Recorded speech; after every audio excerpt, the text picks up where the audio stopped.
안녕하세요. 썰사남 구독자 여러분. 저는 작은 회사를 하나 운영하고 있는 평범한 가장입니다. 올해는 제 인생에 큰 영향을 끼친 사건이 벌어진 지 15년째가 되는 해인데요.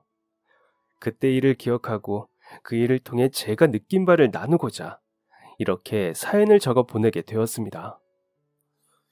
저는 일찍이 부모님을 여의고 두 명의 여동생, 한 명의 남동생을 책임져야 했어요. 부모님은 큰 사고 당시 제 나이는 12살이었고, 그때 저는 가장이 되기엔 아직 어린 나이였습니다.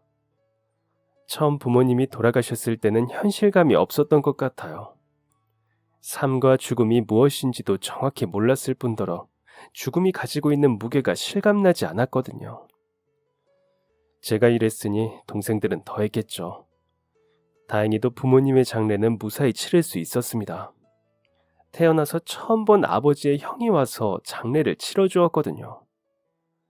어쩐 일로 지금까지 단 한 번도 얼굴을 볼 수 없었던 것인지는 모르겠지만 갑자기 나타나서 자신을 큰아버지라고 소개한 그분은 아버지의 영정 사진을 끌어안고 펑펑 우셨습니다. 어떻게 이렇게 갑자기 갈 수가 있냐고, 어린 자식들을 두고 그렇게 허망하게 가버리면 어떡하냐고. 땅을 치면서 우는 모습을 보며 저는 그제야 부모님이 돌아가셨다는 것이 느껴지기 시작했습니다. 갑작스럽게 몰려온 슬픔을 스스로 해결할 방법을 몰랐던 저는 얼굴 한번 보지 못했던 큰아버지에게 의지할 수밖에 없었어요. 큰아버지는 제가 의지한 대로 척척 장례 절차를 밟았고 손님을 받았습니다. 그리 많은 손님은 아니었지만 큰아버지가 아니었다면 손님을 맞이하기는커녕 제대로 된 장례도 치르지 못했겠죠. 장례가 끝난 뒤 저와 세 명의 동생들은 큰아버지의 집으로 갔습니다. 집을 들어가자마자 본 사람은 큰어머니였어요. 두 손을 모아 공손하게 인사를 했는데 큰어머니는 제가 보이지도 않는다는 듯이 큰아버지를 째려보고는 방 안으로 휙 들어가 버렸어요. 문이 쾅 닫히는 소리가 난 뒤에 큰아버지는 저희가 지낼 방을 알려주셨습니다. 큰 방은 아니었고 저희 네 남매가 어찌어찌 끼어서 자면 누울 수 있을 크기는 되었어요. 아버지 어머니가 돌아가시면서 집이 날아가는 바람에 큰아버지의 집에 신세를 지게 된 것이라 그것만으로도 감지덕지라고 생각했죠. 일단 방을 알려주셔서 들어오기는 했는데 뭘 어떻게 해야 할지 모르겠어서 멀뚱히 서 있기만 하던 그때 밖에서 큰 소리가 났습니다. 큰아버지와 큰어머니가 언쟁을 벌이는 듯 했어요. 그렇다고 쟤네를 이렇게 갑자기 데려오면 어떡해? 방 하나 남는데 뭐 어때? 아무리 그래도 그렇지. 애가 넷이잖아. 우리 애들도 둘이나 있는데 갑자기 나더러 애 넷을 더 키우라고? 당신 미쳤어? 아직 어린 동생들도 이상한 낌새를 느꼈는지 무슨 일이냐며 다가왔습니다. 저는 어떤 일이 벌어진 것인지를 알았지만 동생들을 안심시켰어요. 동생들은 그동안 장례식장에서 지내며 많이 피로했는지 씻지도 못한 채 골아 떨어졌고, 저는 방문에 얼굴을 대고 앉아 밖에서 들리는 소리에 귀를 기울였습니다. 이야기를 들으면 들을수록 두 분이 싸우는 이유가 확실해지더라고요. 큰아버지가 큰어머니와의 상의 없이 저희를 집으로 데려갔고, 갑작스럽게 늘어난 객식구 때문에 큰어머니의 심기가 좋지 않았던 것이죠. 두 분의 언성이 점점 높아져가는 만큼 제 심장 박동도 빨라져 갔습니다. 제가 생각보다 상상력이 풍부한 아이라는 것을 저는 그때 처음 알았어요. 두 분의 대화를 얼마 들은 것도 아닌데 큰아버지가 큰어머니를 설득하지 못해서 쫓겨나면 우리는 어디로 가지? 이렇게 쫓겨나면 모두 뿔뿔이 흩어지고 말 텐데 그러면 어떡하지? 나는 평생 동생들을 보지 못하는 걸까? 여기 있으라고 해도 큰어머니가 우리를 못마땅해 해서 계모처럼 우리를 괴롭히면 어떡하지? 우리는 도망갈 곳도 없는데. 이렇게 생각이 꼬리에 꼬리를 물고 늘어졌습니다. 난 당신 동생 한 번도 본 적 없어. 얼굴도 못 본 사람 자식들을 내가 어떻게 키워? 그래도 내 친동생이잖아. 이 정도도 못 해줘? 나는 못해줘. 그러니까 당장 데리고 나가. 당신까지 영영 같이 나가버리면 더 좋겠네. 에휴. 점점 커져가는 큰아버지의 한숨 소리를 들을수록 최악의 상황으로 넓혀져 가던 그때, 밖에서 들리던 실랑이 소리가 사라졌습니다. 문을 살짝 열어서 보니 큰아버지가 큰어머니에게 아주 작은 목소리로 속삭이고 계시더라고요. 무슨 이야기를 하셨는지는 모르겠지만 그 직후로 큰어머니의 태도가 매우 부드러워졌습니다.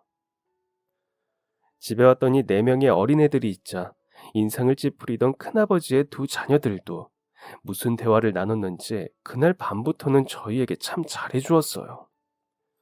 2명 다 고등학생이었는데 한참 예민한 시기에 4명이나 되는 사촌 동생들을 받아주는 건 쉬운 일이 아니었죠. 동생들은 이따금 부모님을 찾았습니다. 밤에 일어나서 어머니를 찾기도 하고 왜 아버지가 우리를 데리러 오지 않느냐는 말에 대답을 하지 못하면 제 앞에서 엉엉 울기도 했죠.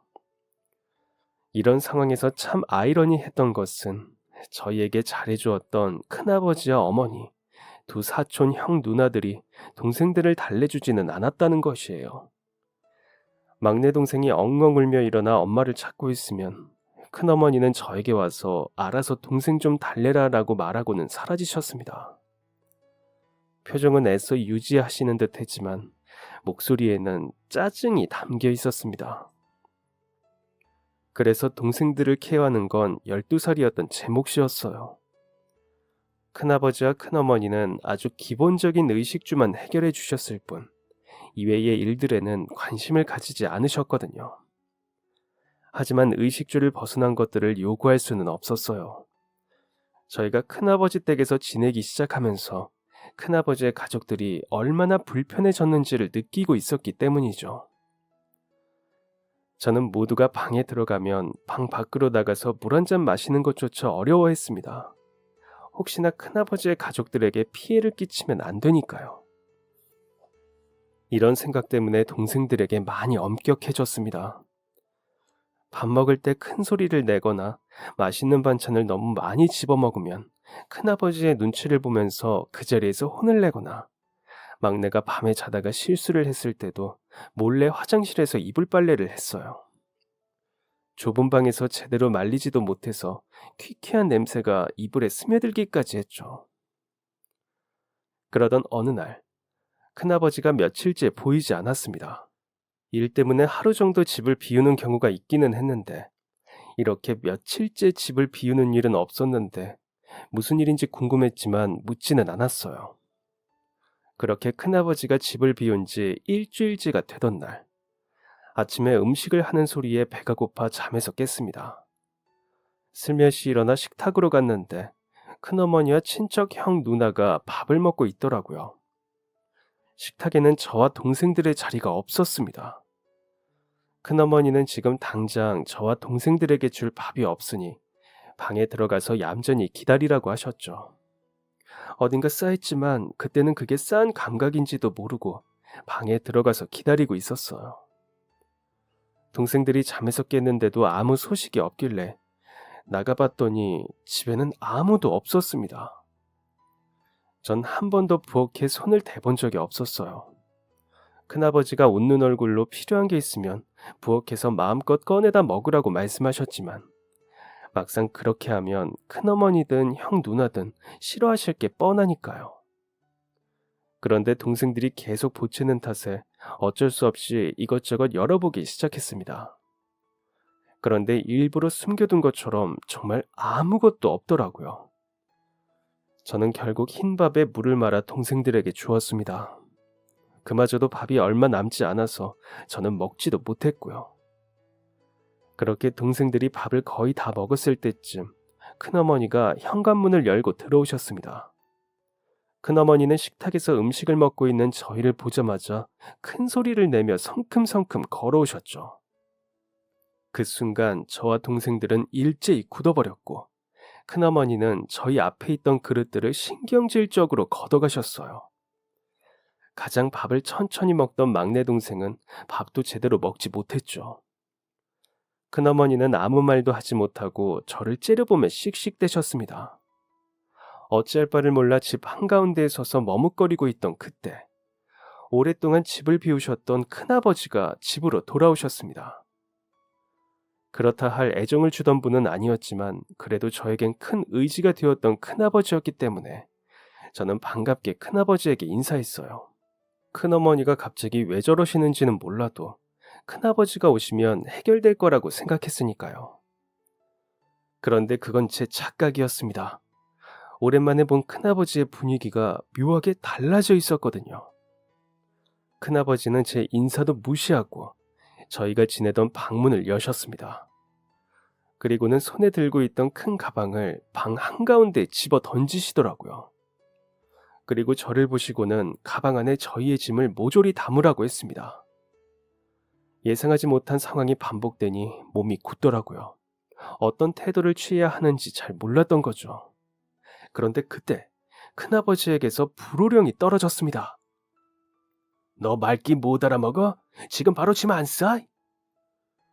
저는 화들짝 놀라서 서둘러 짐을 싸기 시작했어요. 눈물이 뚝뚝 떨어졌습니다. 저보다 훨씬 큰 어른들이, 그것도 지금 당장 몸을 의탁하고 있는 어른들이 저에게 불같이 화를 내니 기가 죽고 무엇보다 무섭더라고요.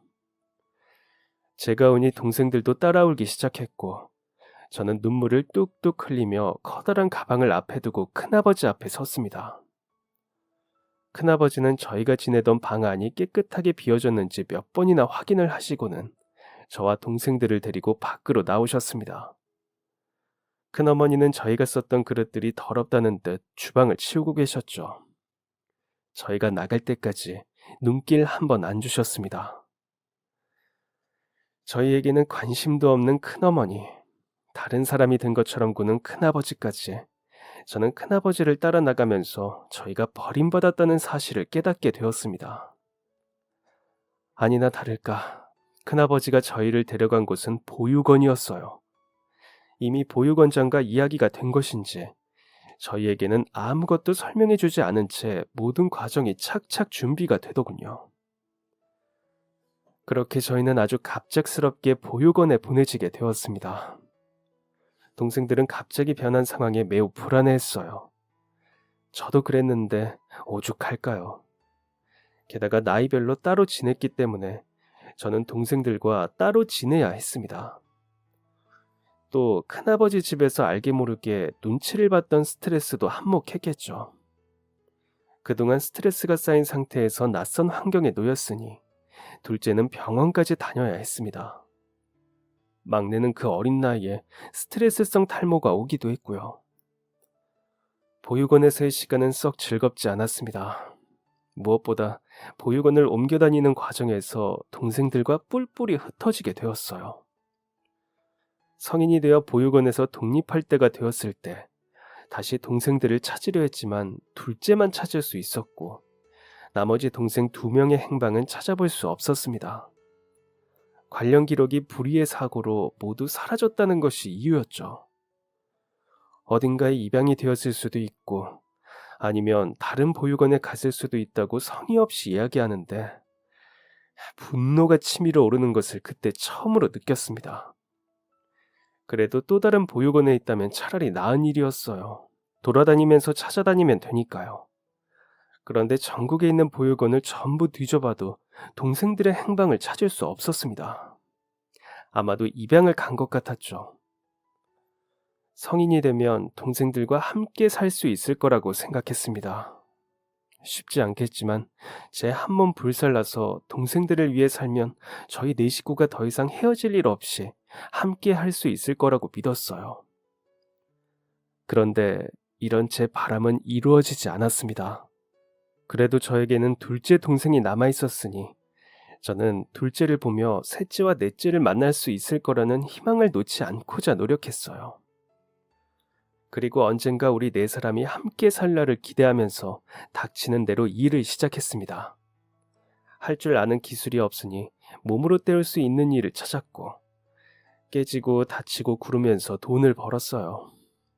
처음 일을 시작할 때는 요령이 없어서 다치는 일도 찾았고 일하는 것보다 사고 치는 게 더 많다면서 급여를 제대로 받지 못하는 경우도 많았죠. 실제로 제가 사고를 많이 친 게 아니라 보호자 없는 어린애 급여를 떼어 먹으려는 핑계였습니다.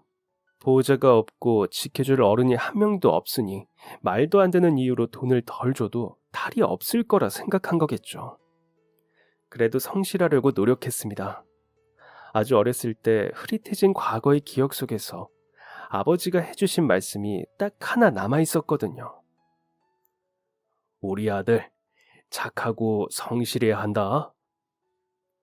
어렸을 때 저는 아버지에게 성실한 게 무엇이냐 물었던 것 같습니다. 이에 아버지는 이렇게 대답하셨어요. 포기하지 않고 꾸준히 정성을 다하는 거야. 어차피 무슨 말인지도 못 알아들을 아이에게 아버지는 왜 이리 진지하게 대답하셨는지. 하지만 아버지의 그 말은 헛된 것이 아니었습니다. 왜인지 그때의 기억이 선명하게 남아있어서 착하고 성실하게 살아야 한다는 것이 제 좌우명이 되었거든요. 아무리 주변 사람들이 저를 무시하고 제 뒤통수를 치려고 시동을 걸고 있어도 저는 제 좌우명처럼 살기 위해 발버둥 쳤습니다. 남들이 나를 미워한다 하더라도 나는 미워하지 않으려 노력하고 내가 아무리 힘들어도 내 도움이 필요한 사람이 있으면 도와주려고 했어요. 또 제대로 대우를 받지 못하는 환경이라도 나에게 주어진 일이 있다면 그게 무엇이든 아주 하찮은 것일지라도 정성을 다해 일했습니다. 그렇게 살다 보면 눈물이 나는 날이 참 많았어요. 나는 왜 어린 나이에 부모를 잃어서 남들은 하지 않는 고생을 하는 걸까? 이렇게 살아봤자 달라질 것도 없는데 나는 왜 이렇게 열심히 사는 걸까? 동생들은 어디 있는 걸까? 살아는 있을까? 등등. 남들 앞에서는 해맑게 웃다가도 집에 돌아가는 길에는 눈물을 펑펑 흘리고는 했죠. 집에 들어가서도 편하게 올 수 없었어요. 저와 달리 공부에 재능이 있는 둘째가 있었으니까요. 저는 동생에게 방해가 되지 않기 위해 힘듦도 숨기고 억울함도 숨겼습니다. 제가 그 정도로 힘들어 한다는 걸 알면 둘째는 분명 학업을 그만두고 일을 하겠다고 할 나이였거든요. 학교 선생님마저 찾아오셔서 대학교 장학금은 자신이 책임질 테니 고등학교만 무사히 졸업하게 해달라고 설득할 정도로 영특한 동생이었습니다.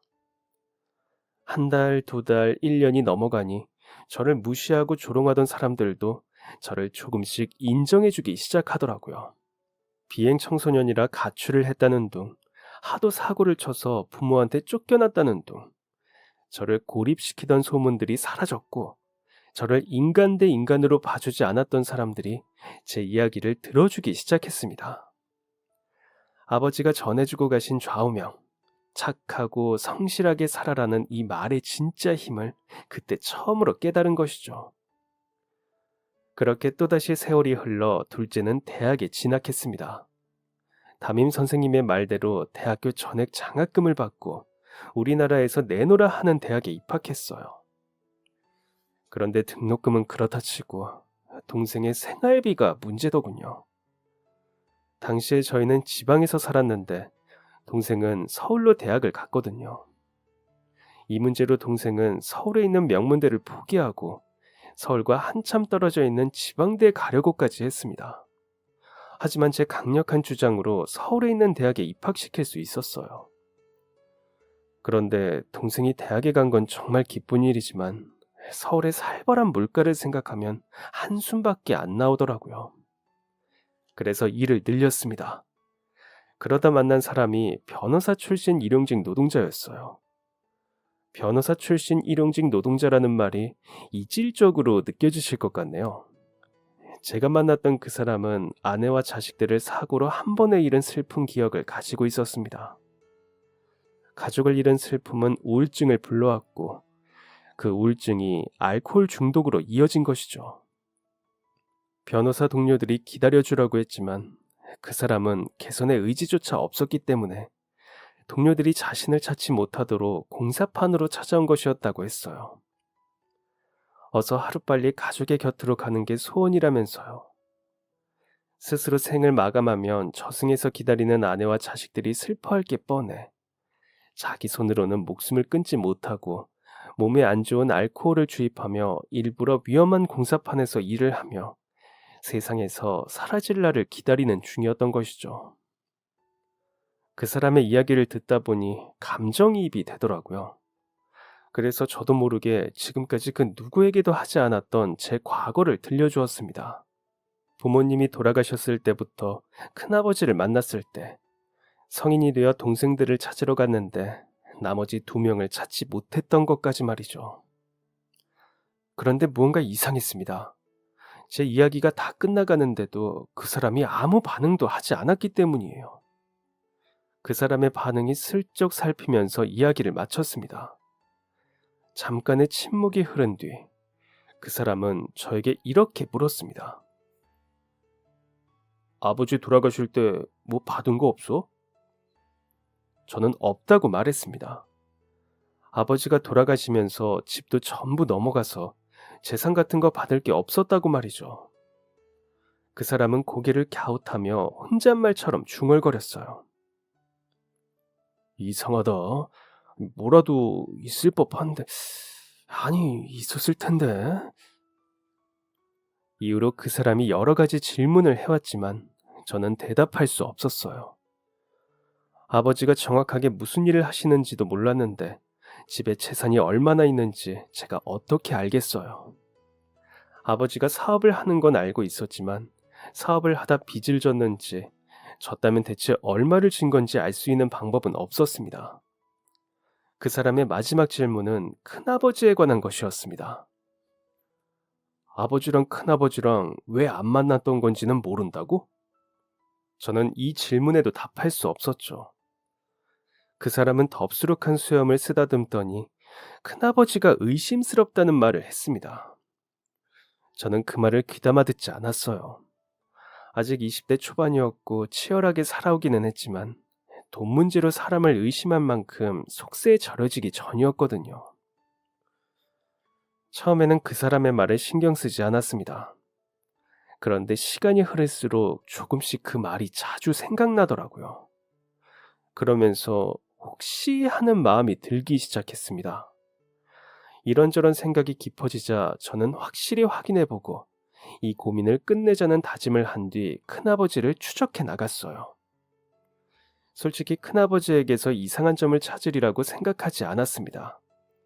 아버지에게서 물려받을 게 아무것도 없었다는 것을 확인하기 위함이었죠. 그런데 큰아버지를 추적하면 추적할수록 이상한 점이 너무 많았어요. 아버지는 큰아버지와 절연을 선언하고 20대 때부터 돌아가시기 직전까지 단 한 번도 큰아버지를 보지 않았었다고 합니다. 그 이유는 큰아버지가 부모님과 다른 형제들에게 씻을 수 없는 잘못을 저질렀기 때문이었죠. 서로가 묻힌 무덤 쪽으로는 발길도 안 할 정도로 사이가 안 좋았다고 합니다. 그랬던 사람이 아버지의 장례식에 찾아와 영정사진을 끌어안고 오열을 한다? 이상한 일이었죠. 하지만 피는 물보다 진하다고 그렇게 미워했어도 어쨌든 형제이니 슬퍼했을 수도 있습니다. 그런데 아버지가 돌아가신 후 큰아버지의 행적들이 너무나도 이상했어요. 갑자기 집을 사질 않나 차를 바꾸질 않나 큰아버지의 주변 사람들은 큰아버지가 복권에라도 당첨된 줄 알았다고 합니다. 큰아버지 집에서 살면서 알게 됐던 큰아버지의 직업은 그 정도로 큰 돈을 벌 수 있는 직업이 아니었어요. 그렇다면 그 돈은 대체 어디서 온 것이었을까요? 마지막으로 아버지가 운영하시던 회사는 나름 탄탄했다고 합니다. 부채가 없지는 않았지만 그것이 회사를 무너뜨릴 정도는 아니었다고 하죠. 하지만 한창 회사를 키워나가는 중에 대표가 세상을 떠났으니 회사 안에서 혼란스러움이 퍼져 회사가 문을 닫게 된 것이라고 합니다. 그렇다면 회사가 공중분해된 뒤 아버지가 가져가야 했을 이익은 누구에게로 갔을까요? 저는 변호사 출신인 그 사람이 큰아버지를 의심한 이유를 깨달았습니다. 하지만 어떠한 조치를 취하기엔 너무 늦었었어요. 무엇보다 큰아버지는 아버지에게서 빼앗은 재산으로 수많은 변호사를 선임할 준비가 되어 있었지만 저는 부모 없고 돈 없고 힘없는 나이 어린 20대 소년 가장이었으니까요. 분노가 차올랐습니다. 단순히 아버지로부터 물려받아야 할 재산을 받지 못했기 때문이 아니라 아버지가 돌아가신 것을 진심으로 슬퍼하는 척했던 그 모습이 가증스러워서 화를 참을 수 없었어요. 겉으로는 눈물을 흘리며 저를 속이면서 속으로는 쾌재를 부르고 있었을 테니까요. 제가 악바리가 된 계기가 바로 큰아버지의 실체를 알게 되었던 이 사건이었습니다. 이후로는 악착같이 살았어요. 복수라는 걸 꿈꿀 정도의 여력까지는 안 됐지만 돈이 없다는 이유로 큰아버지를 향한 불만조차 털어놓을 수 없다는 현실이 저를 무척 괴롭게 만들었기 때문이었죠. 억울함을 억울하다 말하지 못하는 상황은 벗어나자는 생각으로 밑바닥부터 착실히 올라왔습니다. 열심히 일한다고 제 삶에 큰 변화가 생기는 건 아니었지만 그래도 예전처럼 당장 내일 먹을 음식을 걱정하지 않아도 된다는 것은 나름 뿌듯한 일이었어요. 그러다 아주 우연히 사업을 시작하는 계기가 생겼습니다. 동업을 제안한 사람은 일용직 노동자로 일하던 당시 알게 된 또래 친구였는데 자기는 사업을 할 거라며 아주 노래를 부르고 다니던 녀석이었어요. 나름 잘 사는 집 아들이 왜 이런 일을 하느냐 물었더니 사업을 하기 위해서 돈을 모으는 거라고 하더군요. 부모님이 사업을 하면 가만히 안 두겠다고 모든 지원을 끊어버리는 바람에 할 수 있는 게 이것뿐이라고요. 그 친구와 대화하는 것은 꽤 즐거웠습니다. 자신의 미래에 대한 확신을 가지고 노력하는 게 저와 달라서 멋있어 보였거든요. 응원하는 마음이 들었고 인간적으로도 호감이 있었기에 오랜 친구로 남고 싶었습니다. 먹고 사느라 바빴던 저는 친구랄 게 없었거든요. 그런데 그 친구가 말도 없이 현장에 나오지 않으면서 연락이 끊기게 되었습니다. 그랬던 친구가 몇 년 만에 연락이 와서는 동업을 제안한 것이었어요. 그 친구는 과거에 저에게 말했던 대로 자신의 사업체를 만들었고 생각보다 더 크게 사업을 성장시킨 상태였습니다. 자기가 그토록 원하는 바를 이루었으니 너무나 존경스럽더군요. 말만 번지르르 한 게 아니라 자기가 바라던 바를 이룬 모습을 보니 신뢰감이 생겼고 저는 친구의 말대로 동업을 하게 되었습니다. 그러려면 투자가 필요했어요. 수중에 있는 돈이 많지는 않았지만 어느 정도 모은 돈이 있었기 때문에 그 돈을 투자하기로 마음먹었습니다. 친구를 따라다니며 사업을 함께 하다 보니 어떤 식으로 돈이 굴러가는지도 알겠고 잘 되는 사업이 돈을 얼마나 잘 벌 수 있는지도 알겠더라고요. 저는 투자한 몇 배로 돈을 벌 수 있었습니다. 그래서 그 돈을 다시 재투자했죠. 하지만 당시에 저는 더 신중했어야 했습니다. 동생들과 함께 살 수 있는 날을 생각하며 평생을 노력해 번 돈을 투자할 때는 그 무엇을 할 때보다 신중했어야 했어요. 저는 믿었던 동업자에게 사기를 당했습니다. 사업이 중간에 어그러지는 바람에 제 돈을 가지고 도망간 것인지 아니면 처음부터 사기를 칠 요량으로 접근한 것인지는 알 수 없었습니다. 그렇게 믿고 의지했던 사람에게 배신당하고 모든 것을 잃었을 때 저는 제 삶마저 스스로 포기하려고 했어요. 배신감을 비롯해서 동생들의 행방도 모르고 동생들이 지금 어디에 있는지 살아는 있는지도 모르는데 이렇게 노력해봤자 무슨 소용이 있겠냐는 생각이 들었기 때문이죠. 사는 게 바빠서 돌아볼 생각을 하지 못했던 제 인생도 그제야 돌아보게 되었습니다. 참 별 볼 일 없고 불쌍한 인생이더라고요. 그렇게 한 달 넘게 술에 절어 살았습니다. 방학을 맞은 동생이 집에 돌아오는 날이 코앞이라는 것도 잊은 채요. 제 모습을 본 동생은 깜짝 놀라 어떻게 된 영문인지 물었습니다. 저는 엉엉 울면서 동생에게 그동안 있었던 일을 말했어요. 하염없이 울며 미안하다는 말을 반복하는 저를 동생은 꼭 안아주었습니다. 저는 항상 동생들에게 강한 모습을 보여주려고만 했는데 그날은 처음으로 제가 동생 앞에서 무너진 모습을 보여준 날이 되었습니다. 동생은 휴학을 했습니다. 그리고 저를 대신해 일을 시작했어요. 학업도 미루고 제 곁에서 함께 노력하는 동생을 보다 보니 여러 가지 생각을 하게 되더군요. 동생이 휴학기를 낸 1년 동안 저는 짧지만 길게 느껴지는 제 인생을 돌아보았습니다. 부모님의 유산도 지키지 못하고 평생 모은 돈까지 날려먹었던 저는 밑바닥까지 찍어보았던 경험을 바탕으로 재기에 사업적으로 큰 성공을 이루었습니다. 제 돈을 가지고 도망간 동업자 친구를 따라다니며 어깨 너머로 본 경험이 도움이 되었죠. 지금 이렇게 생각해보면 그 돈을 내고 인생 공부, 사업 공부를 한 것 같습니다. 사업을 키워나가면서 돈이 생기자 저는 그 돈을 동생들을 찾는 데 올인했습니다. 그렇게 열심히 찾았는데도 찾을 수 없었던 동생들은 제가 찾기 시작한 지 1년 조금 넘은 시점에 다시 제 눈앞에 나타났어요. 동생들을 다시 만나고야 말겠다는 집념으로 벌었던 돈이 제 몫을 해준 것이죠. 나머지 두 동생 중 셋째는 해외로 입양을 간 상황이었고, 막내는 시골 구석진 곳에 있는 보육원에서 지내다가 갓 성인이 되어 독립한 지 얼마 안 된 시점이었습니다. 너무 구석진 곳에서 자라는 바람에 제가 찾지 못했던 것이었죠. 막내는 저에 대한 기억이 그리 생생하지 않아 다른 형제들을 어색해했습니다. 셋째는 자기가 다른 형제들에게 버려진 줄로 알고 있었다고 해요. 모두가 뿔뿔이 흩어졌는데 자기 말고 다른 형제들은 함께 있다고 생각하고 있었다고 했죠. 셋째가 있던 보육원에 짓궂은 아이들이 많았는데 그 아이들이 하는 말을 진심으로 믿었던 것 같습니다. 어렸으니 그럴 수 있겠죠.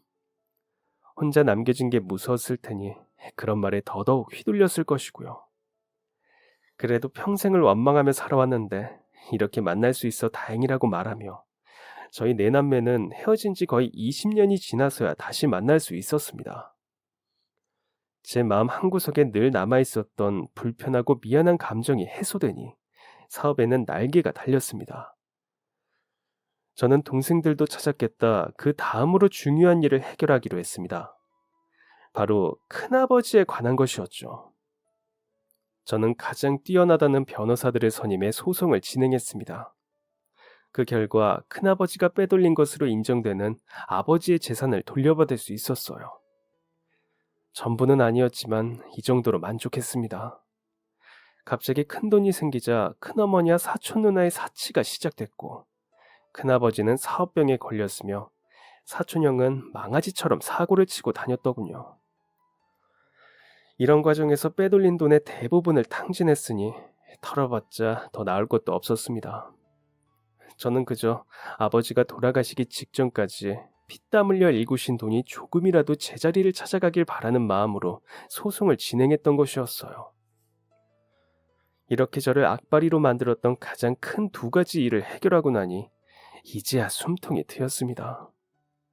한 번도 생각해 본 적 없었던 연애도 하고 동생들과 함께 여행도 가보고 마음 맞는 사람들과 함께 술자리도 가지면서 이제야 저를 위한 인생을 살기 시작했어요. 저는 아직도 우스갯소리로 이렇게 말합니다. 내 인생은 30부터 시작이었으니 지금 내 나이에서 30을 뺀 게 진짜 내 나이다라고 말이죠. 물론 힘든 일도 있었습니다. 사업이라는 게 항상 좋지만은 않죠. 이따금 위기도 왔고 직원들의 월급을 챙겨주기 힘들 정도로 어려웠던 시기도 있습니다. 게다가 갑자기 쓰러진 둘째가 큰 수술을 여러 차례 받기도 했어요. 물론 수술이 잘 끝났고 무사히 회복해서 지금까지 건강하게 살고 있습니다만 그 당시에는 진짜 세상이 무너지는 듯 했습니다. 이런 우여곡절을 지나보내고 나서야 다다른 오늘에 서서 과거를 생각하면 힘들었던 것보다 행복했던 감정이 더 큰 것 같네요. 아내를 만나서 결혼을 하고 결혼을 해서 아이를 낳고 한 가정의 가장으로 살아가는 것이 제 인생의 가장 큰 목표가 되었을 때 제 인생을 바꿀 또 하나의 사건이 벌어졌습니다. 그날은 회식이 있는 날이었어요. 술을 즐기는 편은 아니지만 분위기상 한두 잔 마신 상태였죠. 직원들의 분위기가 무르익어 조용히 자리를 피해주고 대리를 부르려는데 회식 장소가 집과 걸어서 30분 거리밖에 안 된다는 걸 알았습니다. 사실 술을 즐기지 않는 이유가 술을 잘 마시지 못하는 것이었기 때문에 소주 한두 잔도 저에게는 꽤 대단한 양의 알코올이었어요. 그래서인지 저도 모르게 들떴던 것 같네요. 평소라면 하지 않았을 짓을 했으니까요. 저는 차키를 주머니에 집어넣고 집으로 향했습니다. 걸어서요. 마침 가을바람도 선선하겠다. 회사에 좋은 일이 있어서 직원들과 회식도 했겠다. 집에 가면 사랑하는 가족도 있겠다. 모든 게 마음에 들었습니다. 그 인물이 제 앞에 나타나지만 않았더라면요. 집까지의 거리가 5분 정도 남았을 때였을까요? 갑자기 누군가 뒤에서 저를 거칠게 밀쳤습니다. 순간 균형이 무너지면서 저는 그대로 바닥에 엎어졌죠. 깜짝 놀라 뒤를 돌아보니 어떤 남자가 제 앞에서 바들거리며 떨고 있었어요. 취객인가 생각하고 있는데 그 남자가 내민 손에서 무언가가 반짝거렸습니다. 설마 하며 일어서려는데 남자가 말했습니다. 가만히 있어. 움직이면 찌른다. 멈칫했습니다. 뒤에서 무언가 거칠게 저를 밀치긴 했지만 그리 큰 충격은 아니었어요. 정말 방심한 사이에 들어온 공격이었기 때문에 넘어진 것뿐이었죠. 큰 충격이 없었던 것과 꽁꽁 싸맨 상대의 몸을 보면 그 사람이 꽤나 말랐다는 것을 예상할 수 있었습니다. 저도 체격이 큰 편은 아니지만 저를 밀친 그보다는 컸기 때문에 달려들어도 제압할 수 있을 거라고 생각했어요. 그 사람의 손에 들린 그것이 칼이라는 걸 알기 전까지만 해도 말이죠. 온몸에 있는 털이 바짝 서는 게 느껴지며 경계태세를 갖추었습니다. 그는 두 손으로 꼭 잡은 칼을 저에게 내밀며 덜덜 떨리는 목소리로 말했어요. 돈 내놔. 주머니에 있는 거 다 내려놓고 가. 그렇지 않으면 찌른다. 힘없는 목소리, 마른 체격, 온몸을 덜덜 떨던 모습이었지만 섣불리 자극해서 좋을 것은 없다는 판단이 들어 저는 주머니를 뒤져 있는 것들을 내놓았어요. 강도는 제가 내려놓은 것들을 슬쩍 보더니 이게 다냐고 물었고 그렇다고 하자 저에게 어서 뒤돌아가라고 말했습니다. 저를 해치려는 마음은 없는 것 같았지만 혹시나 뒤에서 달려들까봐 땀을 삐질삐질 흘리며 걸어가고 있었어요. 그런데 그때 뒤에서 쿵 하는 소리가 들렸습니다. 저는 저도 모르게 뒤를 돌아보았고 그곳에는 강도가 제 지갑 위에 쓰러져 있었습니다. 나를 위협하던 칼든 강도가 갑자기 쓰러지다니 도망가야 하나? 아니면 가서 도와줘야 하나? 여러 가지 생각이 교차했지만 저는 도와주는 길을 택했습니다. 먼저 강도의 손에 언저리에 있는 칼을 멀리 치우고 경찰과 구급차를 불렀어요. 강도가 병원에 간 뒤 저는 경찰서에서 제가 겪었던 일을 진술했죠. 얼마 뒤 경찰서에서 다시 연락이 왔습니다. 범인이 병원에서 나왔다는 연락이었어요. 합의를 위해 연락을 한 건가 싶어 드러나 보자라는 생각으로 경찰서로 향했습니다. 그런데 저는 그곳에서 뜻밖의 안타까운 사연을 듣게 되었어요. 강도가 갑자기 쓰러졌던 이유는 영양실조 때문이었다고 합니다. 강도가 영양실조라니, 그것도 요즘 같은 세상에 영양실조라니. 제가 가장 힘들게 살았을 때도 영양실조는 없었습니다. 그냥 살이 빠지는 것 정도였죠. 사람이 영양실조로 쓰러질 정도면 대체 얼마나 굶어야 하는지 감도 안 잡혔습니다. 강도는 저를 보자마자 머리가 땅에 닿을 듯 무릎을 꿇고 사죄했습니다. 선생님, 정말 죄송합니다. 제가 배고픔에 눈이 멀어서 해서는 안 되는 짓을 했어요. 정말 죄송합니다. 저는 이 말 이후 합의를 이야기할 줄 알았습니다. 그런데 강도는 그러지 않았어요. 합의금을 드릴 만한 형편도 되지 않고 제가 저지른 짓에는 합당한 처벌을 받겠습니다라면서 제대로 된 처분을 받겠다고 말했죠. 저에게 칼을 들이밀었을 때도 느낀 거였지만 강도는 누군가를 해칠 것 같은 사람이 아니었어요. 저는 강도에게 물었습니다. 지병이 있는 것도 아니고 사지도 멀쩡한 사람이 대체 왜 영양실조에 걸릴 정도로 궁핍하게 살았냐. 나가서 돈을 벌면 되지 않았냐라고요. 그러자 강도는 또다시 눈물을 뚝뚝 흘리며 자신의 이야기를 시작했습니다. 강도는 한때 잘 나가던 사업가였지만 회사에 닥친 갑작스런 위기를 해결하지 못했고 회사는 결국 부도를 맞았다고 합니다. 회사를 어떻게든 살려보고자 조금씩 졌던 빚은 눈덩이처럼 불어나 강도를 덮쳤고 여유롭던 집안에 빨간 딱지가 붙이고 집에 빚쟁이가 들락날락거리자 평생을 부유하게 살아왔던 아내는 그 현실을 견디지 못하고 도망갔다고 하죠. 도망간 아내를 이해하지 못하는 건 아닙니다. 빚쟁이들한테 거친 말도 많이 들었고 저한테도 많이 실망했겠죠. 저는 더 이상 아내가 원하는 바를 들어주지 못할 테니 아내가 저를 떠나는 건 당연해요. 자녀들은 없었냐 물으니 딸아이가 한 명 있다고 했습니다. 저희 아이와 2살 차이밖에 나지 않더라고요.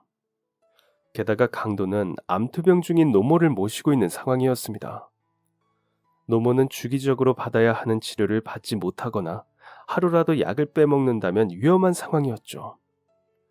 강도가 영양실조에 걸릴 정도로 굶었던 것은 일을 하지 않아 돈이 없었기 때문이 아니라 벌어오는 돈을 모두 노모의 병원비와 딸에게 썼기 때문이었어요. 벌어온 돈의 우선순위를 어머니와 딸에게 두었으니 자신이 영양실조에 걸릴 지경이라는 것조차 의식하지 못했던 것이었습니다. 이렇게 몸 상태가 안 좋은 게 티가 나니 강도를 받아줄 사람이 어디 있을까요? 결국 강도는 자신을 받아주었던 유일한 일용직 노동조차 하지 못하게 되었고 결국 일주일이 넘게 굶은 상태로 있다 거리로 나온 것이었어요. 그때는 제가 제정신이 아니었습니다.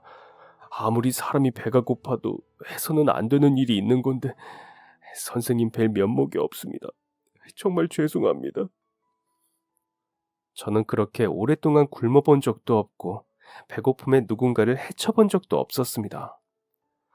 그런데 그 강도에게서 과거의 제 모습이 보였어요. 가진 것을 다 잃고 궁지에 몰려 지푸라기라도 잡는 심정으로 뭐라도 해보고 싶지만 세상이 나를 외면하고 있을 때 느꼈던 그 감정이 강도에게서 느껴졌습니다. 저는 경찰서를 나온 뒤 강도의 말이 사실인지를 알아보았어요.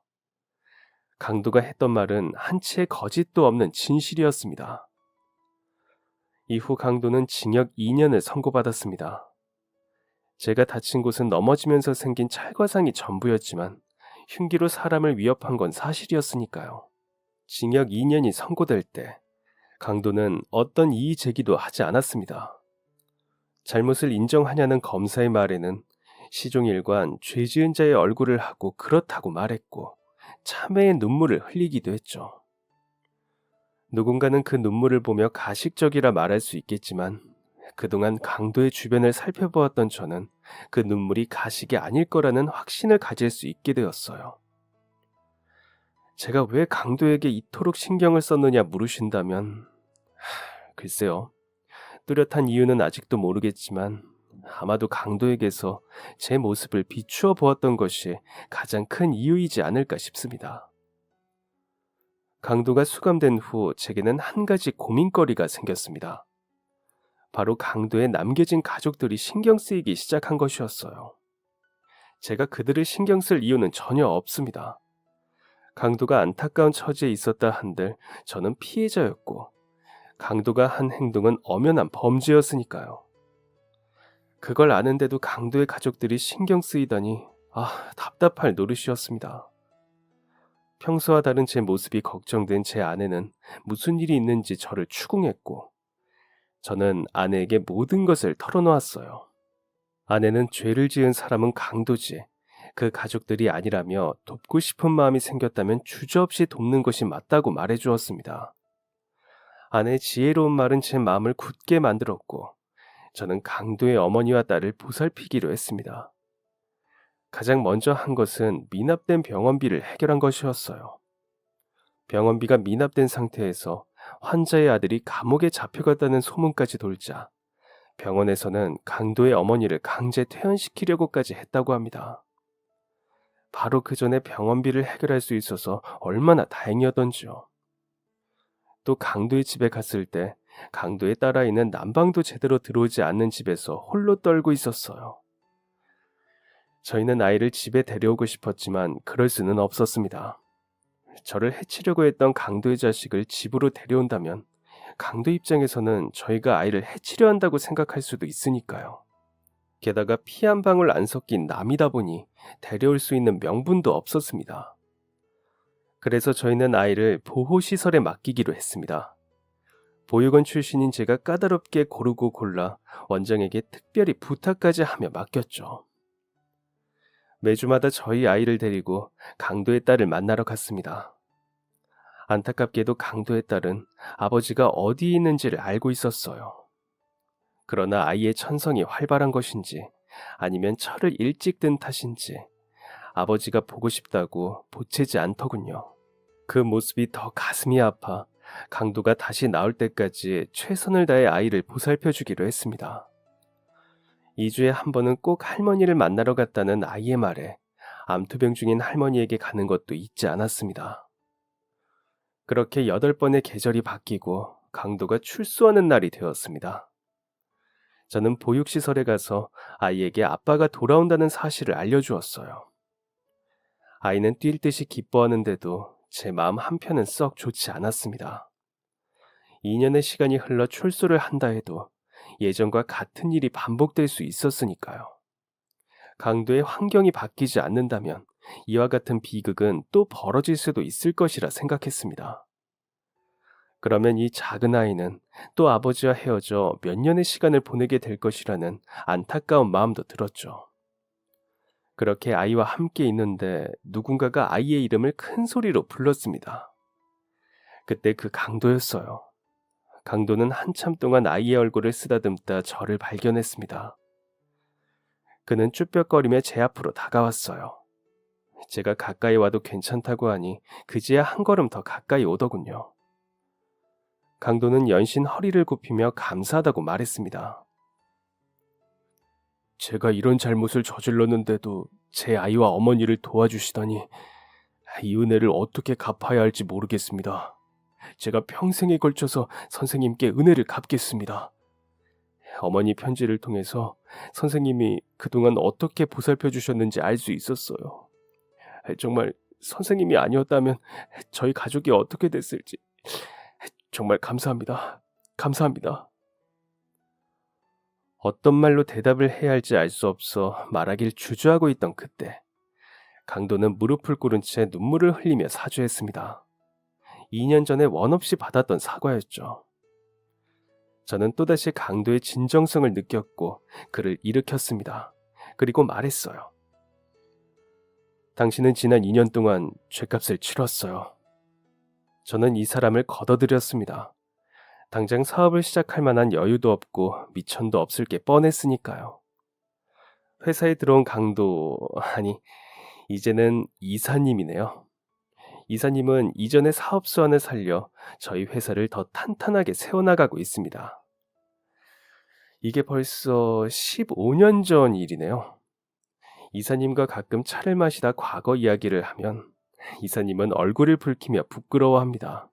이토록 착한 사람이 어떻게 그런 일을 벌였을까 생각해보면 사람의 배고픔과 외로움이 원인이라는 것을 알 수 있습니다. 그래서 저는 이사님과 함께 저희와 같은 사람들을 돕는 일들도 하고 있어요. 부모가 없는 아이들과 부모와 부득이하게 떨어져서 지내는 아이들, 가족들을 부양하는 한부모 가족들까지 그렇게 사회적 약자들을 돌본 지도 꽤 오랜 시간이 지났네요. 이렇게 사연을 적으며 지금까지 살아온 시간들을 되짚어 보았습니다. 우여곡절도 많았고 영화에서나 보던 일도 겪었네요. 이런 일을 겪고도 웃을 수 있는 건 지금 당장의 제 인생이 행복하기 때문이겠죠. 그럼 지금까지 사연 들어주셔서 감사합니다. 사연이 재밌으셨다면 구독과 좋아요 부탁드려요. 감사합니다. 안녕히 계세요.